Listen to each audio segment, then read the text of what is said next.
Yeah, chime in on this debate. Do you think we need a little bit more data to suggest that perhaps inflation is transitory, or do you think this latest CPI print kind of confirms it? Yeah, I think as you can see from the previous video clip, that both sides of the inflation camp see something they like in the inflation print. I think for us, ultimately, what it shows is that the broad-based inflation pressures are out there. Mm-hmm. There are some price pressures that are persisting. But as far as that core PCE print that the Fed looks at, that depict monetary policy and financial market cycle, that's probably still validating that view that, look, that's not going to go out of control. So from our perspective, you can see last night in the U.S. market, the value stocks picked up, partly also on the back of the help from infrastructure stimulus.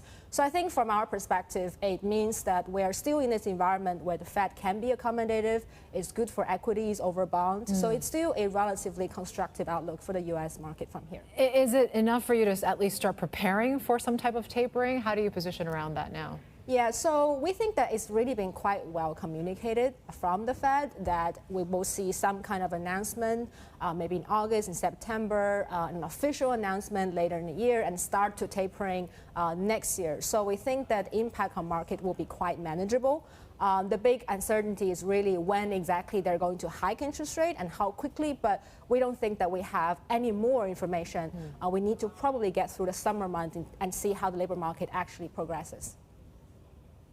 Julia, taking a look at yields, still very low today at 1.34. Just wondering, is 2% yield less likely now? That's a really great question. I think it's something that a lot of people have been wondering about for the last couple of weeks. I think as far as Treasury yield is concerned, we really have to think about it as a global asset.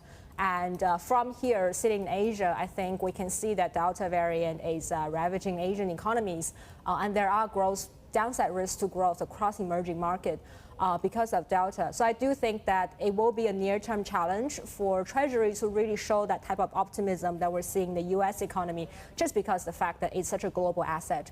But we do think that if Delta does abate at some point later in this year, and if vaccinations can finally really accelerate, then that's still possible. But a global factor is really what's weighing on yield at this moment. How about China bonds? I mean, Chinese 10-year yields hovering at 12-month lows. Is it still looking attractive? We think that yields probably can even go a little lower at this point, because what we are seeing right now is increasing downside risk for growth, at least in the third quarter, given that we are seeing local outbreaks now in several cities in China.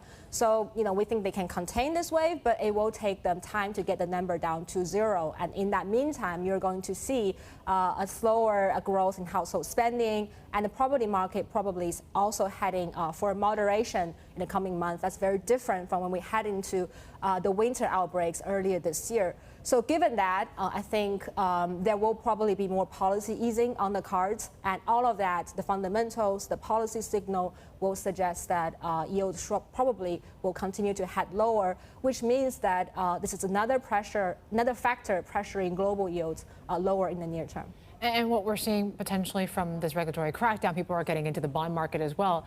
We just saw from the State Council that these regulations could go on for the next 5 years. Does that give you, as an analyst, a little bit more policy clarity in order to give a proper valuation on the sector right now, or is there just more pain to come and more uncertainty? I think at this point it's very hard to say that we have a lot of clarity. I think that we have gotten more information from the government on the sectors they really want to promote versus the sectors where they see the past expansions have created some problems.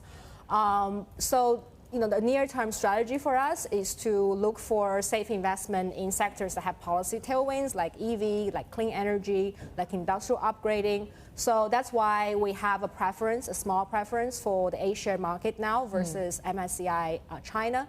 But the question keeps coming back, which is in MSCI China, big tech firm looks really fair on valuation perspective, but people don't know when the volatility will go away. And I think that it's not really the type of investment now for everybody because your volatility is so high. Maybe the reward will be high, but the volatility is also high. So I think on that front, it's hard to say for now.